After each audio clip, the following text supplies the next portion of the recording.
ایک عالم اور جاہل میں فرق کرنا ہے تو وہ زبان اس کا فرق کروا دیتی ہے۔ ایک پڑھے لکھے اور ان پڑھ کی پہچان ہے تو وہ اس کی زبان اس کی پہچان کروا دیتی ہے۔ ایک مؤدب اور ایک بدتمیز انسان میں پہچان کروانی ہے تو وہ اس کی زبان کروا دیتی ہے۔ ایک عاقل اور ایک بے وقوف کی پہچان کروانی ہے تو وہ اس کی زبان کروا دیتی ہے۔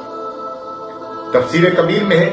کہ المرء مخبوء تحت لسانہ، کہ آدمی اپنی زبان کے نیچے چھپا ہوا ہے۔ جو انسان پڑھ لکھ کر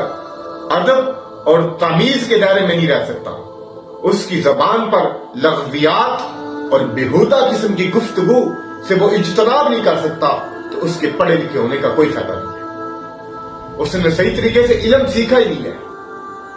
معاشرہ اس کو کبھی بھی پڑھا لکھا تصور نہیں کرے گا جس کی زبان پر بیہودہ قسم کے کلمات اور لغویات گالی گلوچ وہ اختیار کرتا ہے۔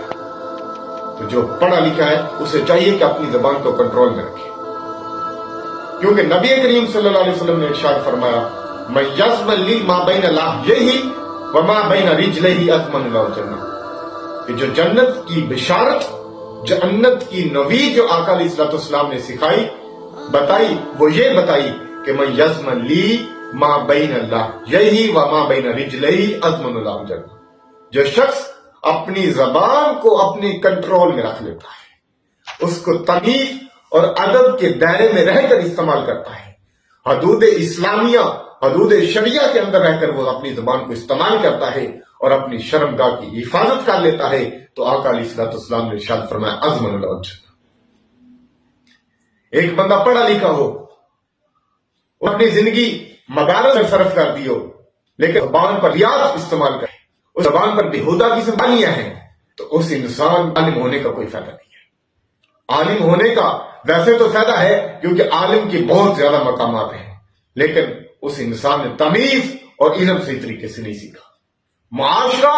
اس کو کبھی بھی ایک عالم اور پڑھا لکھا تصور نہیں کرے گا جو اپنی زبان پر بیہودہ قسم کے کلمات اور لغویات سے اجتناب نہیں کر سکتا، بلکہ میں تو یہ کہتا ہوں کہ معاشرہ اس کو پڑھا لکھا قرار دے دے گا جو پڑھا لکھا نہیں ہے، وہ ان پڑھ، اس نے کچھ بھی نہیں پڑھا لیکن زبان کو ادب اور تمیز کے دائرے کے اندر رہ کر استعمال کرتا ہے، تو میں تو کہتا ہوں معاشرہ اس سے پڑھا لکھا قرار دے گا۔ میری آج سے التماس ہے